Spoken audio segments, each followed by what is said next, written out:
हम सारी उम्र ये तो सोचते रहते हैं कि यार किसी का दिल नहीं दुखाना, लेकिन हम ये नहीं सोचते कि यार अपना दिल भी नहीं दुखाना चाहिए। हम में से बहुत से लोग अक्सर अपने हाथों में बहुत सारे कोयले पकड़कर फिर रहे होते हैं, जैसा कि ओवर जजमेंटल होना। हम किसी को एवं ही जज करते रहते हैं, उसकी बातों के बारे में सोचकर, उसकी आदतों के बारे में सोचकर एवं ही उड़ते रहते हैं। हम हसद से अपना दिल दुखाते रहते हैं, किन्ना और बुग़्ज़ से अपना दिल दुखाते रहते हैं। बदले की आग हमें अंदर ही अंदर जलाती रहती है। कंपैरिजन हमें डिप्रेस करता रहता है।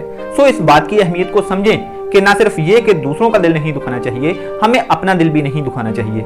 बिला वजह के बोझ दिमाग से उतारें, खुद को रिलैक्स रखें, अपने आप से प्यार करें, खुद को एक बड़ा इंसान बनाएं, अपने आप की तामीर करें, अपनी फैमिली के लिए और अपने से जुड़े लोगों के लिए एक मुफीद इंसान बने। और वो आप तब ही बन सकते हैं जब आप खुद से प्यार करेंगे, आप खुद पे वर्क करेंगे, अपने आप को संवारेंगे, क्योंकि एक संवरा हुआ इंसान ही दूसरों को संवार सकता है।